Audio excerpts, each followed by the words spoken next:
சின்ன காலம் வேண்டாம்மா நாங்கள் ஸ்கூலுக்கு போகல. ஸ்கூலுக்கு அம்மா அனுப்புறதுக்கு எங்களோட அம்மாக்கிட்ட ஒரு வசதியும் இல்லை. அவங்களும் இல்லாதவங்க. ஓலை குடிசையில் ஊரவங்களோட வீட்டில் வாடகைக்கு இருக்கிற அந்த ஒத்த கையால் சம்பாரிச்சு தான் என் வாப்பா எல்லாரையும் வளர்த்தாரு. அதே கட்டத்தில்மா நாங்கள் மார்க்கெட்டுக்கு போவோம். மார்க்கெட்டுக்கு போயிட்டு மார்க்கெட்டு முடிகிற டைமில் ஷாப்பிங் பேக் கொண்டு ஒரு பேக் கொண்டு கழிச்சனோட போயிட்டு சின்ன ஆக்கள் தானே போயிட்டு பழைய கிழங்கு பச்சை வச்சுக்க வெங்காயத்திலலாம் புறக்கிட்டு வருவோம். எங்கள் அம்மா அவளை உடச்சி போட்டு வெறும் தண்ணியை ஊற்றி சட்டிக்கில் போட்டு நைச்சி அந்த கறியை மட்டும்தான் தருவா, சோறு இல்லை. எப்போ சரி ஒரு நாளைக்கு இருந்து போட்டு எங்கள் அம்மா இங்கே சரி நெல் குத்த போவாங்க. நெல் குத்த போய் அந்த குருணலை கொண்டு வருவாங்க. குருணலை கொண்டு சட்டி பானைக்குள்ளே போட்டு அதை ஆக்கி அந்த கிழங்குல அரவாசை வச்சு சோறு உழவா கிழங்கு உழவு அள்ளி வச்சு தருவாங்க. அதை தின்ற உடனே பித்த மாதிரி எல்லாம் சத்தி. இப்படித்தான் வாழ்ந்து வாழ்ந்து வாழ்ந்து போய் கடைசியில் இந்த பிரச்சனை வந்துச்சுது. தாய் தப்பன் எல்லாரும் இருக்கிறாங்க, சகோதரங்கள் எல்லாரும் வீட்டில் இருக்கிறாங்க. இருக்கும்போது ராவையில் படுத்து கிடந்து காலையில் பார்க்குறோம் வீட்டெல்லாம் வளைச்சி கொண்டு நிற்கிறான் ஆமிக்காரன். வேறு யாருமே இல்லை, ஆமிக்காரன்.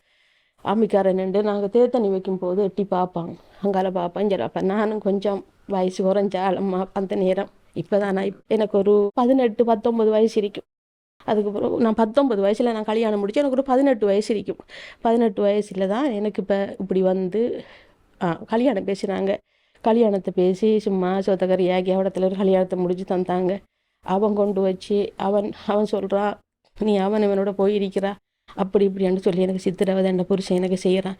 அட்டியும் ஆக்கினையும் தொல்லை என்ன தாங்கி கேளாது. கடைசியில் பிள்ளையும் உண்டாகிட்டேன். வகுத்தில் பிள்ளையும் உண்டாகிட்டு மகனை மகனை பெற்று முடிய மகள் உண்டாகிட்டா.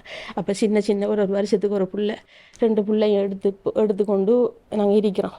அப்போ ஒரு 2-3 நாளைக்கு பிறகு பெரிய கலவரம் நடக்குது. போம்பை வீசுறதும் காலுக்குள்ளே போனால் வெடிக்கிறனோ அதெல்லாம் நடக்குது. எங்களுக்கு கையும் வரல காலும் வரல. எடுத்துகிட்டு ஓடுனா என் தாய் தகப்பன் சகோதரன் எவரையுமே நான் கவனிக்கலை. என் புள்ள 2ஐயும் பிடிச்சதான் போகிறாக்கள். போய் தான் பெரிய ஒரு போத்தலோடு வெட்டின எனக்கு இந்த அறிக்கை. பெரிய ஒரு போத்தலோடுக்குள்ள ஒன்று உளுந்து கையையும் பட்டி அந்த ரத்தத்தோடு என் பிள்ளை 2ஐயும் நான் காப்பாற்றினேன். இவங்களே என்னால் காப்பாற்ற முடியாது போய்த்து. என் தாயெல்லாம் இதிலே எரிஞ்சிட்டாங்க. டயரை போட்டு போட்டு பற்ற வச்சானுங்களம்மா. டயரை போட்டு போட்டு பற்ற வச்சாருங்க என் தாய் தான் பட்ட. ஆனால் என் புருஷன் எங்கண்டு இல்லை. செத்தானா பிழைச்சானா இங்கே சரி பெய்த்தானா இருக்கானா அண்டு இருந்து இண்டு வரைக்கும் என் புருஷனை நான் தேடித்தான் தெரிகிறேன். ஆமிக்காரம் வந்தது ஓலை குடிசையில் நாங்கள் 3 பேரும் படுத்திருக்கக்குள்ளே வந்து டோர்ச் அடிக்கிறாங்க. டோர்ச் அடித்து டக்குன்னு என்ன செய்யும் பிள்ளைகளை கொஞ்சம் தட்டி தட்டி பிள்ளைகள் முழிப்பாரி கட்டுமான்னு பிள்ளைகள் நல்லா தூங்கிட்டு என்னை வந்து கையை பிடிச்சி இழுத்தான். அவன் இன்னும் கதைக்கிறான். எனக்கு கதைக்க தெரியா. என் சட்டையெல்லாம் பிச்சு கலட்டி அவன் வேலையை 2-3 பேர் சேர்ந்து எனக்கு தேவையில்ல வேலை சென்ற கை காலெல்லாம் கடிச்சு வாயெல்லாம் கடிச்சு நெஞ்செல்லாம் கடிச்சு செஞ்சு போட்டு நான் ஒரு சாதியம் வாங்கி போய் இப்படி கிடக்க தலானி கீழே 300 ரூபா காசு இருந்துச்சுது. அந்த காசை தான் நான் எடுத்தேன். பிள்ளைகளுக்கு அடுத்த நாள் காலையில் மனுஷி வாங்கி தேத்தண்ணி வச்சு கொடுத்தேன். போயிட்டு அடுத்த நாள் ராவைக்கு ஒருத்தன் பாரான், ஒரு ஆமிக்காரன் பாரான்.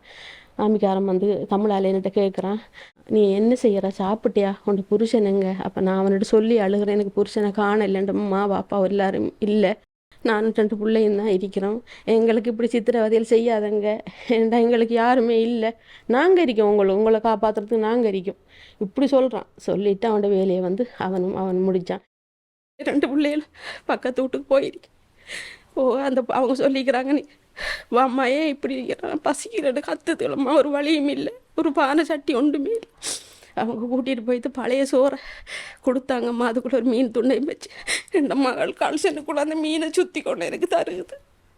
ஏனம்மா எடுத்து வந்தம்மா, அவங்க தார சோத்தை கொண்டு வரையிலம்மா, அந்த மீனை சுற்றிட்டு வந்தம்மா இதுக்குள்ளே வச்சு எனக்கு அதை தருதம். அப்படி இருந்து சரியான வேதனைப்பட்டேன் நான். வேதனைண்டா நான் படாத கஷ்டம் எதுக்குமே இல்லை.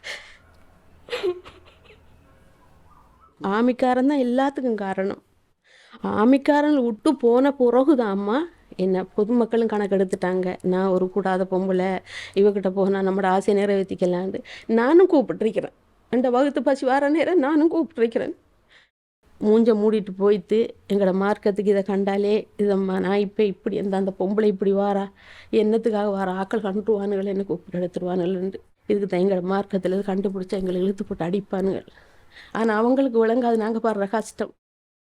பொதுமக்களுக்கு மோசமானதால தான் நான் மூடிட்டு போகிறேன், என்னை மதிக்காத மாதிரிக்கு. அதுவும் பக்கத்து வீட்டில் ஒரு அபாயா தந்தார், ஒரு கிழிஞ்ச அபாயாவை, அதை போட்டு தான் நான் வந்தம்மா.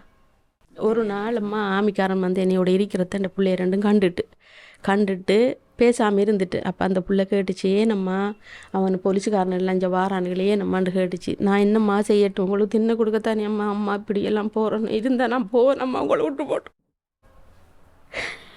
கேட்டேன்.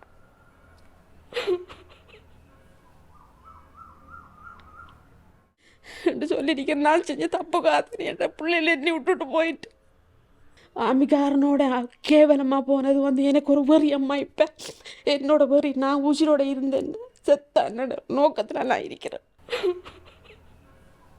நான் நினைக்கிறேன் எனக்கு நீதி கிடைக்கணும். எனக்கு இது ஒன்றும் தெரியாதானிம்மா இன்றைக்கு தான் வந்திருக்கேன். எனக்கு நடந்த பிரச்சனைக்கு அவங்களால எனக்கு சல்லி கிடைக்கணும். சல்லி கிடைச்சா தான் நான் நாளைக்கு குந்திருந்து ஒரு தொழிலை செஞ்சு ஒரு மரக்கரை வியாபாரத்தை பண்ணி என் பிள்ளைகளை கூப்பிட்டு வச்சு வாங்க வாப்பா நான் அம்மா இப்படி ஆகிட்டே இப்போ சந்தோஷமாக வாழலான்னு சொல்லி கூப்பிடுவேன். இப்போ நான் இல்லாட்டி ஒரு வழி எனக்கு செய்யலை நான் இப்படி தான் தெரிவேன்.